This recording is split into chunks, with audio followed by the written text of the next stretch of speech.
Hello friends, welcome to exam accepted. आज हम बात करेंगे आरआरबी ग्रुप डी 6 सितंबर को तीनों शिफ्ट में पूछे गए मैथ के क्वेश्चन इंक्लूड हैं जो कि 100% रियल हैं। कुछ स्टूडेंट ने यहाँ पर क्वेश्चन मुझे बताए हैं जो कि आपके शिफ्टों में पूछे गए हैं 6 सितंबर को। तो चलिए देख लेते हैं। देखिए, आपको थोड़ा सा आवाज़ को मेंटेन करना होगा क्योंकि मैं अभी रास्ते में हूँ और यहाँ पर आपको स्टडी कर रहा हूँ, ठीक है। तो चलिए देख लेते हैं कौन कौन से क्वेश्चन पूछे गए हैं। पहला क्वेश्चन है, कोई व्यक्ति 6 सही 1/6 मीटर प्रति सेकंड की चाल से किसी निश्चित दूरी को तय करता है और 12 किलोमीटर की चाल से आरंभ बिंदु पर वापस आता है, तो उसकी औसत चाल किलोमीटर में ज्ञात करनी है। तो यहाँ पर कह रहा है कि कोई व्यक्ति 4 सही 1/6 मीटर प्रति सेकंड की चाल से किसी निश्चित दूरी को तय करता है। तो यहाँ पर देखिए हो जाएगा 25/6, ठीक है। तो यहाँ पर दे रखा है मीटर प्रति सेकंड में, तो इसको चेंज करेंगे हम किलोमीटर प्रति घंटा में। तो इसको करने के लिए 18/18 हम क्या करते हैं 5 से गुणा करते हैं जब किलोमीटर प्रति घंटा में चेंज करना होता है। काटेंगे 25 हो जाएगा, यहाँ से काटोगे 3 बार, ये 5 है 15।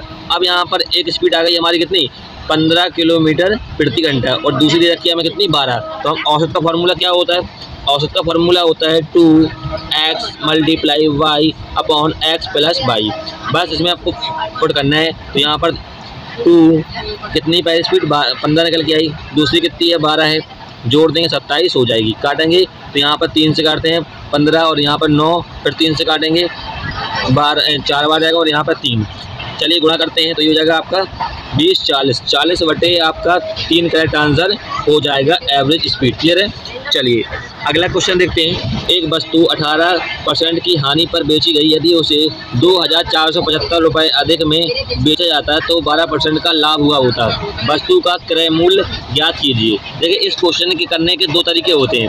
देखिए, यहाँ पर कह रहे हैं 18% की हानि, फिर यहाँ पर कह रहा है 12% का लाभ हुआ होता यदि वो 2475 रुपये अधिक में बेचा होता, ठीक है, ये कह रहे हैं ना। तो इन दोनों को लाभ और हानि को जोड़ दीजिए आप, कितना हो जाएगा 30% हो जाएगा और यही परसेंट करेगा आपका 2475, ठीक है। अब यहाँ पे परसेंट हटाइए तो यहाँ पर लग जाएगा आपका 2 बिंदी, काटिए 0 से 0 कट जाएगा और यहाँ काटोगे आप तो 63 24 6 15 0 8250 आपका क्रय मूल्य हो जाएगा करेक्ट आंसर।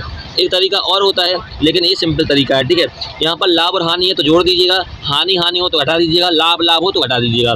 ऐसे होते हैं क्वेश्चन। चलिए अगला क्वेश्चन देखते हैं।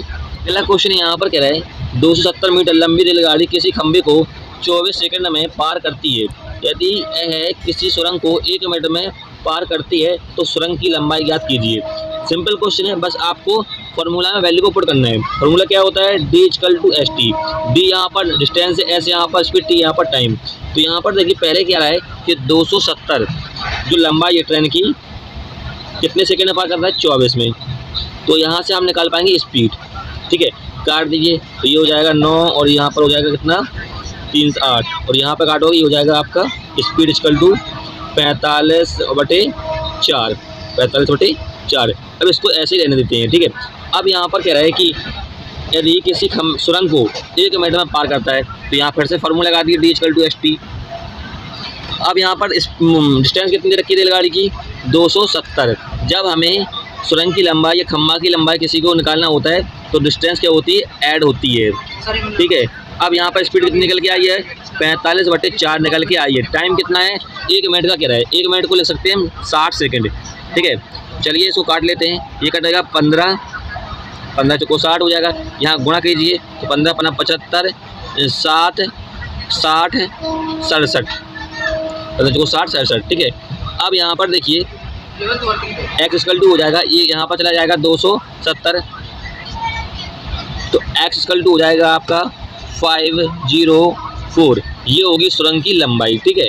चलिए अगला क्वेश्चन देखते हैं। अगला क्वेश्चन यहाँ पर पूछा गया था 8500 की धनराशि साधारण ब्याज दर पर 5 वर्षों में 11900 हो जाती है। यदि ब्याज दर में 3% की वृद्धि हो जाए तो उसी अवधि में प्राप्त होने वाली धनराशि ज्ञात कीजिए। तो देखिए यहाँ पर देखिए आपको प्रिंसिपल दे रखा है 8500 और यहाँ पर अमाउंट दे रखा है 11900। देखिए इन दोनों का अंतर देखिए तो ये होता है आपका क्या साधारण ब्याज। अंतर घटा दीजिए या अंतर देख लीजिए तो क्या होगा इसका 3400, ठीक है, ये निकल के आ गया आपका साधारण ब्याज। ठीक है, अब हम यहाँ पर रेट परसेंट निकालेंगे, तो फॉर्मूला में वैल्यू को पुट करेंगे। ये होगा आपका S I equal to PRT upon 100, ये फार्मूला होता है। तो यहाँ पर ब्याज हमारा है 3400, प्रिंसिपल दे रखा है हमें 8500, और यहाँ पर टाइमिंग 5 वर्ष का है। हमें रेट परसेंट निकालना है पहले, फिर हम वृद्धि करेंगे उसमें। चलिए काट लेते हैं, तो ये कट जाएगा पूरा पूरा। 17 दूनी 34, 17 पन्ना 85, 25 अट्ठे 200। तो R इक्वल टू हमारी निकल के आ गई यहाँ पर 8%, यानी दर जो है कितनी निकल के आई 8%। फिर यहाँ पर कह रहे हैं यदि ब्याज दर में 3% की वृद्धि कर दी जाए, 3% की वृद्धि कर देंगे तो ये कितना हो जाएगा 11 हो जाएगा। कितना 11। अब हमारी जो रेट परसेंट है कितनी है 11 हो गई। अब यहाँ पर कह रहे हैं तो उसी अवधि पर प्राप्त होने वाली धनराशि का कीजिए। बस फिर से फॉर्मूला लगा दीजिए, S I equal to PRT upon 100। यहाँ पर ब्याज हमारा कितना है 3400 निकल आता है। प्रिंसिपल हमें ज्ञात करना है, यानी मूलधन। रेट परसेंट हमारा होगा कितना 11%। टाइमिंग यहाँ पर कह रहा है 5, और यहाँ पर 0 काटोगे तो यहाँ पर ये पूरा पूरा 20 बार कट जाएगा। यहाँ गुणा कर दोगे तो ये हो जाएगा P इक्वल टू 0 0 0 और 68/11। ये हो जाएगा आपका क्या मूलधन। ठीक है, चलिए अगला क्वेश्चन देखते हैं। क्वेश्चन है एक गोले का आयतन 65 सही 10/21 सेंटीमीटर क्यूब है, तो इसका पृष्ठीय क्षेत्रफल आपको ज्ञात करना था। तो गोले का आयतन क्या होता है, गोले का आयतन होता है 4/3 पाई R क्यूब, यही तो होता है। और ये दे रखा है आपको कितना 65 सही 10/21, ये दे रखा है। ठीक है, तो चलिए इसको सॉल्व करते हैं। तो यहाँ पर हो जाएगा आपका 4/3, पाई का मान होता है 22/7 R क्यूब, और यहाँ पर हो जाएगा आपको कितना 1375/21। ठीक है, अब इसको काट के थोड़ा सा हल्का कीजिए। तो यहाँ से देखिए 21 से 21 कट जाएगा पूरा पूरा। 11 से काटो 11 दूनी 22, और यहाँ कटेगा 11 एकम 11 कट जाएगा 11 एकम 11 2 आंसर 11 दूनी 22 11 पन्ना 55। अब ये हो जाएगा आपका R क्यूब बराबर 125/8।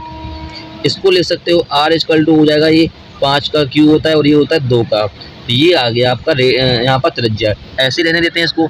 अब आपसे पूछा है इसका पृष्ठीय क्षेत्रफल क्या होता है। तो गोले का पृष्ठीय क्षेत्रफल क्या होता है 4 पाई R², यही तो होता है।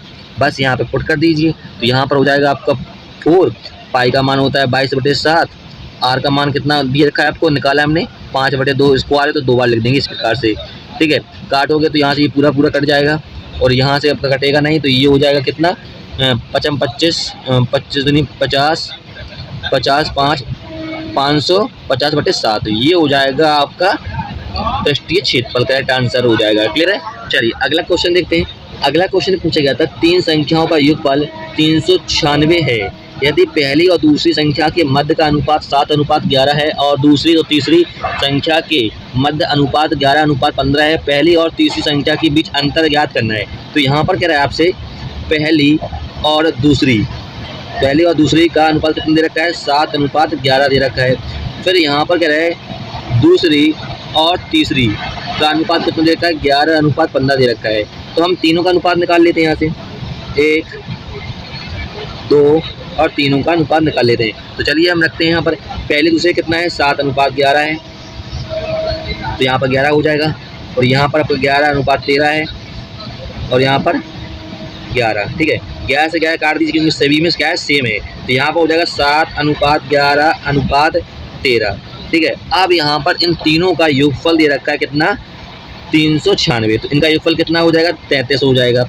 ये प्रेजेंट करेगा किसको 396 को। काटोगे तो 33 एकम 33 और 33 दूनी आपका हो जाएगा 66। अब यहाँ पर 1 इक्वल टू कितना आ गया 12। अब आपसे पूछा है पहली और तीसरी संख्या के बीच का अंतर। तो इनका अंतर देखिए, पहली और तीसरी का अंतर कितना है, तो आप देख पाओगे यहाँ पर 6 का अंतर है। तो 6 से हम क्या कर देंगे गुणा कर देंगे। तो 12 पंचे 72 आपका क्या हो जाएगा करेक्ट आंसर हो जाएगा, क्योंकि आपसे पहले और तीसरे के बीच का अंतर पूछा है। तो यहाँ पर देख पाओगे पहले और तीसरे का अंतर कितना 6, तो 72 आपका करेक्ट आंसर हो जाएगा। अगला क्वेश्चन देखते हैं। अगला क्वेश्चन है एक निश्चित संख्या में कुछ व्यक्ति एक कार्य को 40 दिनों में पूरा कर सकते हैं। यदि 8 व्यक्ति और शामिल हो जाते हैं तो वह कार्य को पूरा होने में 16 दिन कम लगते हैं। तो आरंभ में कितने व्यक्ति थे। तो यहाँ पर कह रहे हैं कुछ व्यक्ति हैं जो कि 46 दिनों में कार्य को पूरा करते हैं। फिर यहाँ पर कह रहे हैं 8 व्यक्ति और शामिल हो जाते हैं, तो ये हो जाएगा x + 8। ठीक है, कितने दिन लगते हैं 16 दिन कम लगते हैं। 16 दिन कम लगते हैं मतलब हम 46 में से 16 घटा देंगे कितना बचेगा 30। तो यहाँ से 30 से मल्टीप्लाई कर देंगे। इसको सॉल्व कीजिएगा तो यहाँ से काटोगे आप 23 बार जाएगा और यहाँ से काटोगे 15 बार, तो यहाँ पर गुणा कर दीजिए, हो जाएगा आपका 23x equal to 15x plus 15 × 120। यहाँ पर जाएगा तो ये हो जाएगा 8x इक्वल टू 120। काटोगे तो ये पूरा पूरा कटेगा 15 बार। तो 15 व्यक्ति को आरंभ में जो लगे थे तो 15 व्यक्ति थे, ये करेक्ट आंसर हो जाएगा। अगला क्वेश्चन देखते हैं। अगला क्वेश्चन पूछा गया था 25 संख्याओं का माध्य 14 है, यदि प्रत्येक में 3 जोड़ दिया जाए तो नया माध्य कितना होगा। तो यहाँ पर कह रहे हैं 25 संख्याओं का माध्य कितना 14 है, प्रत्येक में 3 जोड़ दिया जाए। ऐसे क्वेश्चन को सॉल्व का तरीका बताता हूँ। देखिए यहाँ पर कह रहे हैं कि 14 माध्य है, ठीक है, प्रत्येक में 3 जोड़ दिया जाए तो नया माध्य क्या होगा। तो आपको 14 में डायरेक्ट क्या करना, 3 को जोड़ देना है, कितना हो जाएगा 17। 17 आपको क्या हो जाएगा, करेक्ट आंसर हो जाएगा।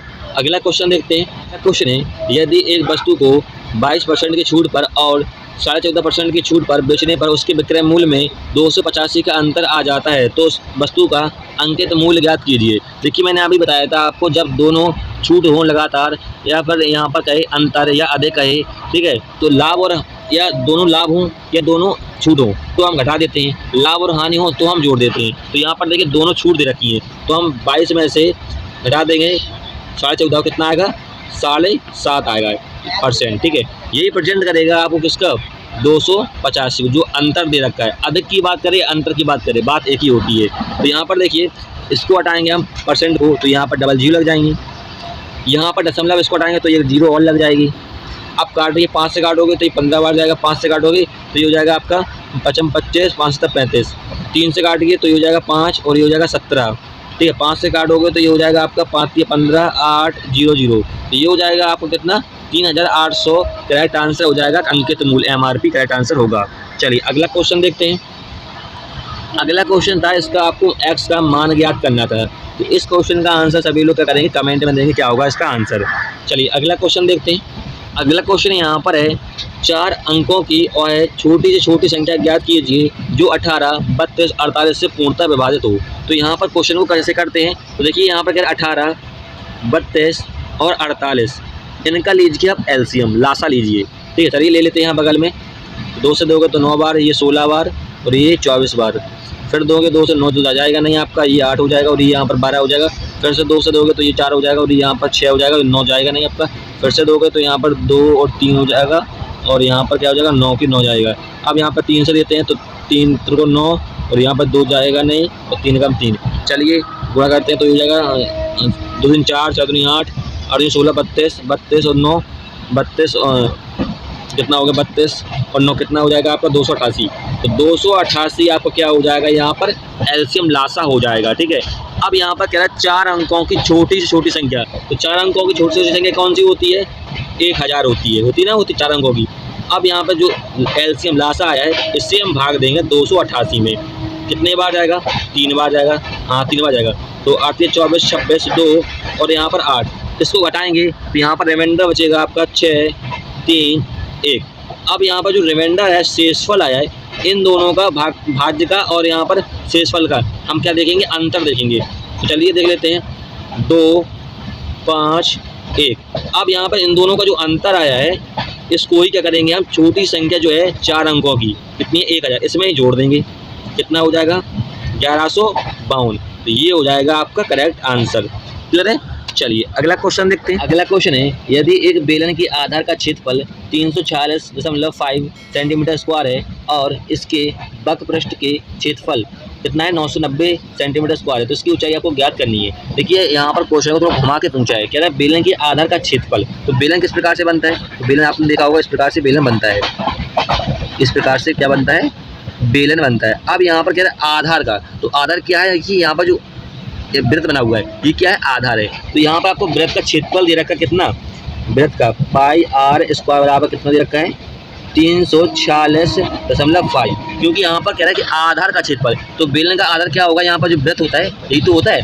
तो यहाँ पर चलिए इसको सॉल्व कर लेते हैं। तो यहाँ से हमें क्या प्राप्त होगा, त्रिज्या प्राप्त हो जाएगी। तो यहाँ पर देखिए 22/7 होता है, पाई का मान आर हमें निकाल सकते हैं यहाँ पर।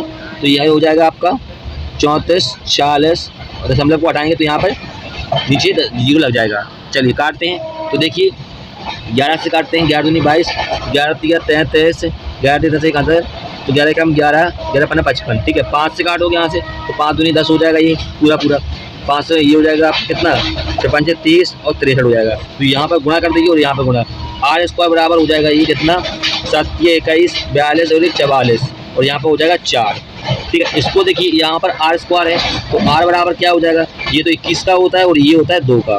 तो यहाँ पर देखिए त्रिज्या निकल के आ गई हमारी कितनी, 21/2। अब देखिए बेलन का वक्र का क्षेत्रफल क्या होता है, 2 पाई आर एच, ये दे रखा है तो कितना 990 दे रखा है। इसको सॉल्व कर लीजिएगा तो यहाँ पर हो जाएगा 2 पाई का मान होता है 22/7 होता है। अब यहाँ पर आर का मान कितना दे रखा है, 21/2 दे रखा है। एच हमें ज्ञात करना है, ठीक है, और 990 यहाँ पर इक्वल में रखा हुआ है, ठीक है। चलिए काट लेते हैं इसको काटोगे तो ये 2 से 2 कट जाएगा, ये काटोगे 3 बार कट जाएगा पूरा 3 से काटोगे तो ये 33 बार कट जाएगा, फिर काटोगे तो 11 दूनी 22 हो जाएगा और यहाँ पर काटोगे तो ये 11 दूनी 22, 11 33, 11 33, यहाँ से काटोगे तो ये एच बराबर कितना आ गया, 15 सेंटीमीटर। तो 15 सेंटीमीटर क्या हो जाएगा आपका करेक्ट आंसर हो जाएगा। अगला क्वेश्चन देखते हैं। अगला क्वेश्चन है, एक वस्तु अपने अंकित मूल्य के 65% पर बेची गई है। देखिए लाभ और हानि की बात नहीं की, ये सीधी क्या है, उसने 65% पर बेची गई है और इससे उस पर 30% का लाभ प्राप्त होता है। उसके अंकित मूल्य और क्रय मूल्य का अनुपात ज्ञात कीजिए। सिंपल ट्रिक बताता हूँ आपको। देखिए यहाँ पर कह रहा है 65% पर बेची गई, तो बस आपको 65 लिख देना है, ये हो जाएगा आपका कॉस्ट प्राइस। और फिर यहाँ पर क्या है 30% का लाभ होता है, 30% का लाभ होगा तो ये हो जाएगा आपका 30, तो नीचे हो जाएगा आपका MRP और ऊपर हो गया आपका कॉस्ट प्राइस, ठीक है। चलिए इसको काट लेते हैं, थोड़ा हल्का कीजिए। तो यहाँ पर हो जाएगा 13 कम 13 और 13 पंचे 65, ये हो जाएगा आपका 1:2। अब यहाँ पर पूछा है अंकित मूल्य और क्रय मूल्य का अनुपात। तो अंकित मूल्य कितना है आपका 2 है, क्रय मूल्य कितना है 1 है, 2:1 आपका करेक्ट आंसर हो जाएगा। क्लियर है। चलिए अगला क्वेश्चन देखते हैं। अगला क्वेश्चन पूछा गया था, यहाँ पर 2 संख्याओं का अनुपात दे रखा है 7:9। यदि उनके वर्गों का योगफल 8320 है तो दोनों संख्याओं का योगफल आपको ज्ञात करना था। तो देखिए यहाँ पर क्या है, 2 संख्याएं जो हैं इनका जो वर्गों का योगफल है वर्ग कर देते हैं, ये हो जाएगा आपका कितना 49 हो जाएगा और ये हो जाएगा 81। इनके जो वर्गों का योगफल जो है कितना दे रखा है आपको 8320। चलिए इनको जोड़ते हैं तो ये हो जाएगा 10 और 130, इसका हो जाएगा 832। 0 से 0 काटोगे ये हो जाएगा 3 78 और 13 को 52, 1 इक्वल टू आ गया आपका 64। अब यहाँ पर क्या है दोनों संख्याओं का योगफल, तो हमारी संख्या क्या थी, तो यहाँ पर देख पाओगे 9 और 7 थी, कितना हो जाएगा 16। तो 64 में क्या करेंगे हम 16 का गुणा कर देंगे, तो ये हो जाएगा 16 को 64, 6 96 और 102, तो ये हो जाएगा 1024 आपका क्या हो जाएगा करेक्ट आंसर हो जाएगा। क्लियर है। चलिए फ्रेंड्स, तीनों शिफ्टों में ये क्वेश्चन मुझे मिले थे जो कि स्टूडेंट के द्वारा पूछे गए थे, ठीक है। तो मुझे बताए गए थे ये क्वेश्चन पूछे गए थे। देखिए यहाँ पर क्वेश्चन का सिक्वेंस आपको नहीं मिल सकता क्योंकि मैंने यहाँ पर सिक्वेंस थोड़ा सा अलग रखा है, क्योंकि पहले ये शिफ्ट में आया फिर दूसरे शिफ्ट में, मुझे नहीं पता कौन सी शिफ्ट में कौन सा क्वेश्चन आया है, लेकिन यहाँ पर मैंने सारे क्वेश्चनों को ऐड कर लिया था और यहाँ पर मैंने आपको सारे क्वेश्चन को शेयर कर दिया है, ठीक है। ये क्वेश्चन आए थे आज तीनों शिफ्टों में। वीडियो हेल्पफुल लगे तब उसे लाइक कीजिएगा, फिर मिलेंगे नेक्स्ट वीडियो में। जय हिंद।